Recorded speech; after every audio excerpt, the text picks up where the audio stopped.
ఓట్ల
కోసం సీట్ల కోసం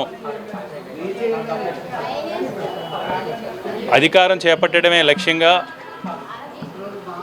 అప్పటికి అధికారంలో ఉన్న వైఎస్ఆర్ కాంగ్రెస్ పార్టీ ప్రభుత్వం ముఖ్యమంత్రి జగన్మోహన్ రెడ్డి గారు అమలు చేస్తున్న ఏ సంక్షేమ కార్యక్రమాలని కూడా ఆపం. జగన్మోహన్ రెడ్డి గారు చేస్తున్న మంచి పనుల్ని సంక్షేమ కార్యక్రమాలని కూడా అమలు చేస్తూ దానికంటే కూడా రెట్టింపు సంక్షేమ కార్యక్రమాలని అమలు చేస్తామని ఇంటింటికి కూడా ఉత్తరాలు రాసి ప్రతిజ్ఞలు చేసి ప్రమాణాలు చేసి బాండ్స్ ఇష్యూ చేసి ఏ కుటుంబానికి ఎంత లబ్ధి చేకూరుతుందో కూడా వారే కాలిక్యులేట్ చేసి వారి బూత్ కన్వీనర్ల ద్వారా బాండ్స్ ఇష్యూ చేసి ఎన్నికల్లో గెలిచిన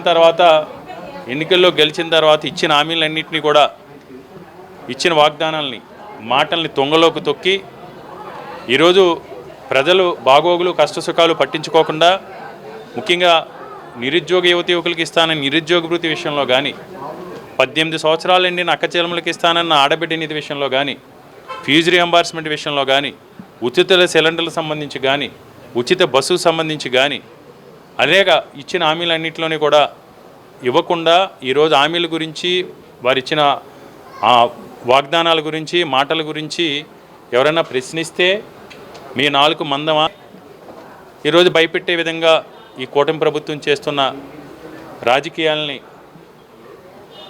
ప్రజల్లోకి తీసుకెళ్ళి ప్రతి ఒక్కరు కూడా ఈరోజు నోరు విప్పి రాజ్యాంగం ప్రజలకు కల్పించిన హక్కులు విధుల్ని కాపాడటం కోసం ఈరోజు ప్రజలను చైతన్యపరచడం కోసం గౌరవప్రదమైన ప్రతిపక్ష పార్టీగా మా నాయకులు మాజీ ముఖ్యమంత్రి వైఎస్ జగన్మోహన్ రెడ్డి గారి ఆదేశాల మేరకు బాబు షూరిటీ మోసం guarantee Chandrababu Naidu manifesto recalling పేరుతో చంద్రబాబు నాయుడు గారి మేనిఫెస్టోలో ఇచ్చిన హామీల్ని వాగ్దానాన్ని ప్రజలు గుర్తు చేసి ఈ కార్యక్రమాన్ని చేపట్టడం జరిగింది. జిల్లా స్థాయిలో, నియోజకవర్గ స్థాయిలో, మండల స్థాయిలో, గ్రామ స్థాయిలో, అర్బన్లో, వార్డు స్థాయిలో, బూత్ స్థాయిలో కూడా ఈ కార్యక్రమాన్ని తీసుకెళ్ళడం జరుగుతుంది. షూరిటీ మోసం గ్యారంటీ అనే కార్యక్రమాన్ని ఈరోజు 24వ వార్డులో చేయడం జరిగింది. దీనికి ముఖ్య అతిథులుగా కేకే రాజు గారు, అలాగే 24వ వార్డులో వైఎస్ఆర్సీపీ కుటుంబ సభ్యులు అందరూ కూడా హాజరవడం జరిగింది. అలాగే బాబు షూరిటీ అంటేనే జనాలు భయపడే స్థాయికి ఈరోజు వచ్చారు. ప్రతి ఒక్కరూ కూడా బాబు అంటే ఒక అపనమ్మకం, మోసం గ్యారంటీ. అదే జగన్మోహన్ రెడ్డి గారు అంటే నమ్మకం అనే విలువ అప్పటికన్నా ఇప్పటికి ఇంకా ప్రజల్లో బాగా నానాడుతుంది. ఎందుకు అంటే జగన్మోహన్ రెడ్డి గారు ఏది చెప్తే అది మాటిచ్చిన ప్రకారం చేశారు.